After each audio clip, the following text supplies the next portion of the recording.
Mesdames, Messieurs, c'est un plaisir renouvelé de vous retrouver ce jour pour cette autre sortie du point de l'économie. Ouvrons cette édition par l'information et trait au communiqué du directeur général des impôts du Cameroun informant les contribuables que des sessions de formation sont organisées à l'auditorium de la Direction générale des impôts. Dans le communiqué radio-presse signé le 2 août dernier, Roger Athanase Meyon Abad informe les contribuables camerounais relevant du portefeuille de la Direction générale des grandes entreprises DGE n'ayant pas encore procédé à la déclaration de leurs bénéficiaires effectifs ou rencontrant des difficultés dans cette démarche que des sessions de formation complémentaires sont organisées à leur intention. Ces sessions se tiendront du mardi 6 août au jeudi 8 août 2024 de 10h à 12h à l'auditorium de la Direction générale des impôts. Le directeur général des impôts rappelle que conformément à l'article L8 quinqui du Code général des impôts, la déclaration des bénéficiaires effectifs est une obligation légale. À ce titre, les contribuables qui ne seront pas conformés à cette obligation à l'issue de ces sessions de formation s'exposeront aux sanctions prévues par l'article L99 du livre des procédures fiscales. Le directeur général des impôts dit compter sur le civisme fiscal de tous. Au Cameroun, 27 contrats attribués à des entreprises du secteur des bâtiments et travaux publics BTP par l'État ont été résiliés entre 2019 et 2024. Cette déclaration du ministre des Travaux publics Emmanuel Nganou Djoumessi a été faite lors d'une concertation à Yaoundé avec des entreprises, bureaux d'études techniques et cabinets du secteur. Cette rencontre visait à aborder les défis rencontrés dans la réalisation des projets tels que la construction et la réhabilitation des routes et des ponts. Parmi les résiliations, celle du 3 juin dernier, rendue publique le 10 juin, concernant le contrat attribué au groupement camerounais Préco-Cam établissement Sentinelle pour le bitumage de la route pont de la MAP Carrefour-Vumbam. Un tronçon de 24 km du projet plus vaste Mbagno-Mayo d'Arles-Niambois, 147 km sur la route nationale numéro 6, dans la région de la Damawa. Ce contrat d'un montant de 4,9 milliards de francs CFA avait été accordé suite à un appel d'offres national en 2022. Le ministre des Travaux publics a justifié cette résiliation par la défaillance du groupement dont le taux d'avancement des travaux était seulement de 19,5% au moment de la résiliation. Notons qu'une liste publiée en 2022 par le ministre des Marchés publics, Ibrahim Talbal Mala, avait déjà averti 101 entreprises menacées de résiliation pour abandon de chantier. De nombreuses entreprises ayant obtenu des contrats de montant compris entre 50 et 100 millions de francs CFA n'avaient pas lancé les travaux depuis plus d'un an, malgré les délais de livraison de 3 à 4 mois.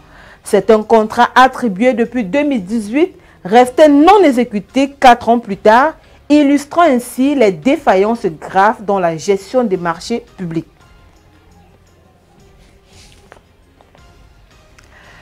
Le président burkinabé, le capitaine Ibrahim Traoré, a procédé le 2 août dernier au lancement des activités de la Banque des dépôts du Trésor. Il faut dire que la Banque des dépôts du Trésor du Burkina Faso représente un tournant significatif dans la réforme de la gouvernance économique et financière de ce pays d'Afrique de l'Ouest. Par ailleurs, la nouvelle institution bancaire veut booster l'économie nationale en offrant un soutien financier adapté aux besoins du développement socio-économique du pays. Notons que c'est en 2023 que le Burkina Faso a entrepris des initiatives d'assainissement de ses finances publiques, car le déficit s'étant situé cette année à 6,5% du PIB, soit 1% de moins qu'en 2022 selon la Banque africaine de développement. Avec la nouvelle Banque des dépôts du Trésor, le Trésor public burkinabé devra mieux optimiser la gestion des ressources financières publiques du pays. 1,5 milliard de francs CFA C'est le montant de l'appui financier qu'apportera le Fonds international de développement agricole FIDA au secteur agricole du Togo.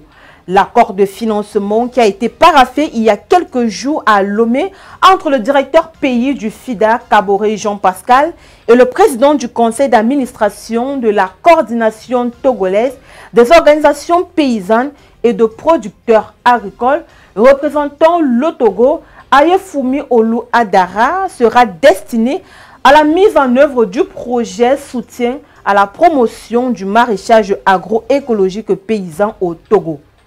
Le projet, qui devrait durer 40 mois, touchera près de 10 000 agriculteurs, dont 58% de femmes. Avec cette enveloppe de 1,5 milliard de francs CFA, le Togo va poursuivre sa politique de sécurité alimentaire et de durabilité des pratiques agricoles. Et au Sénégal, la Société nationale de commercialisation des oléagineux Socanos promet de dynamiser le marché de l'arachide et de soutenir l'emploi local. Pour la campagne de commercialisation des graines d'arachide 2023-2024, 7 000 emplois saisonniers devraient être créés dans le pays. Avec une production d'arachide qui a atteint plus de 1,7 million de tonnes en 2023, la société a connu une baisse drastique du volume d'arachide collecté au cours de ces dernières années.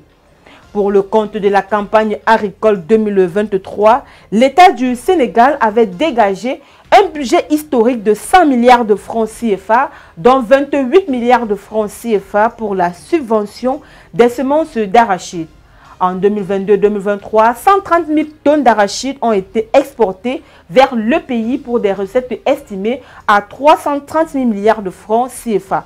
Toutefois, les défis majeurs du principal huilier du Sénégal restent le renouvellement de l'outil industriel et la pénurie de la matière première.